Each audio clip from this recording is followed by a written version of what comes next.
Hey everybody, welcome back to my channel. Today I'm going to talk through my February favorites.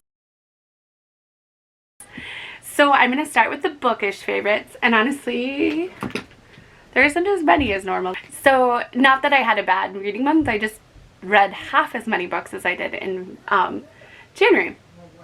And I'm going to do a February wrap up because I realized, like, after last month, I was saying, oh, I don't love wrap-ups, but then I was like, but then I'm not getting to talk about a lot of my books. I'm only talking about my, like, 5-star books, and that's not exactly what BookTube is all about, so changed my mind on that.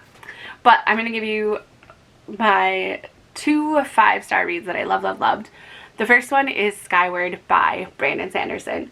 So our main character, Spence's father, was considered a traitor, and they live like this dystopian kind of live on a planet, and then like these aliens keep attacking them. So when her father was in the military, he like defected, kind of like he just left and got shot down, and all these things happened. But she still wants to be a pilot, and she wants to clear his name. She believes in her father. She doesn't think that he is guilty of that. And the writing was amazing, the location was amazing, and I loved Spencer, I loved Jerkface, I loved Doom Slug, which is like this tiny slug thing, and M-Bot, the spaceship. I loved them so much, so I cannot wait to get my hands on, I think it's Starlight? The second book. It is out now, so I'm super excited to read that one soon. The next one that I gave 5 stars this month was the Polar Bear Explorers Club, and I read it for Polarathon that was hosted by JD Ray Reads, which I can link my vlog up there. Loved this so much. It was so cute, it was so funny. Like that same thing where I love like Doom Slug in this one, there was cabbages that ate people, like carnivorous cabbages. There was ducks that laid golden eggs that were like food. There were so many good things, just so many good things, and I love the characters in that one. Obviously the location kind of sucks, but it's part of being a Polarathon, so I'm super excited to also continue with that series. And then the final book that I've really been loving, I didn't just read it this month, but I've been talking about it so much. I am an Enneagram 7, and I would love to know what you guys are, and so just learning more about Enneagrams, how it is and affects your personality, how you can interact with others, knowing their Enneagram numbers, and like just the self-perception you have when you like realize how you deal with things. Like number 7s typically don't want to talk about their emotions, kind of run away with it, they just don't exist. So I'm just really like trying to delve into that and like vocalize when I have something that I need to talk about, and so I'm loving this. So this is The Road Back to You by Ian Morgan Cron and Suzanne Stable. I am so bad with last names, but so good if you want to take a good look at the Enneagram. This is Christian based, so know that going into it.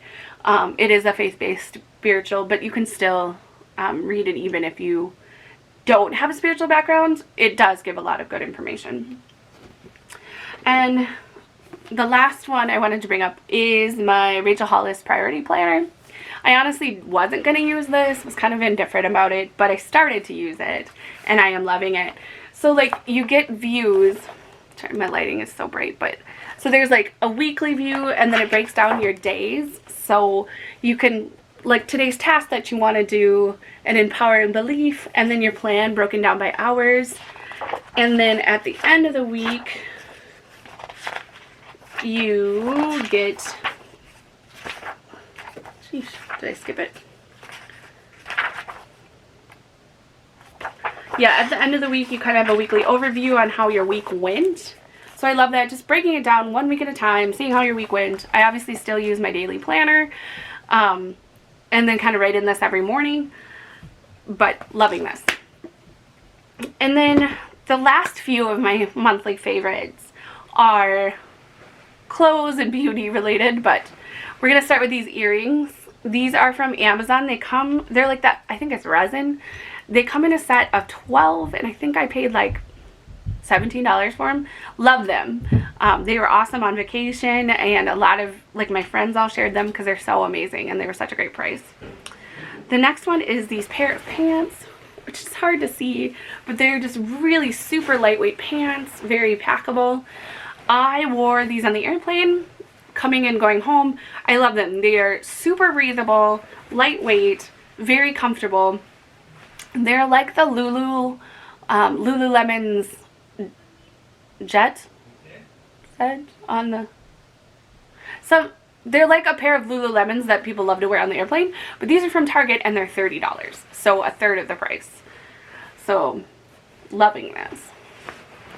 And then the last three are more beauty.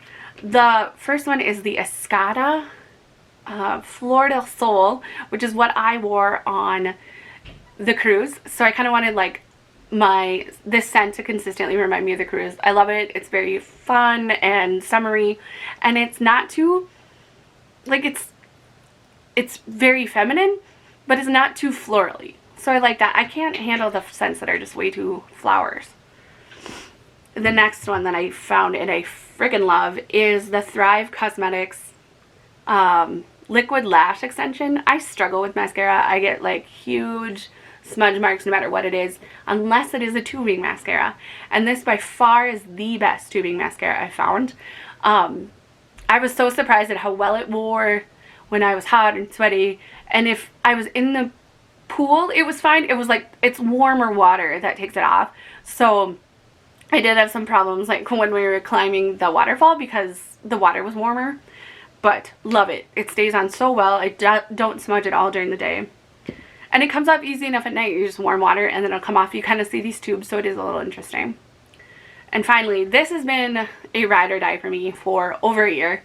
Well, no, more than probably 4 years, now that I think about it. It is the Superstay Matte Ink from Maybelline. This stuff is amazing. It is so hard to get off. But I could eat with it on, drink with it on. I could wear it all day long. The darker colors sometimes I do get the waterline, like the butthole, when you've worn it a while, but you can obviously just add that back in, but it takes a while for that to happen. And the lighter colors I can wear all day, and they, by the end of the day, just like blend in, but most of the time, especially if I'm just wearing this out at night, they stay on amazing. So this is my ride or die lipstick, and I have almost every color, and I've gotten almost all of my friends into it. So why not you guys? So those are my February favorites. Thank you for joining me. Next week I'll do a wrap up of my actual full reads so that you can hear how my February went. But anyway, see you guys in my next video.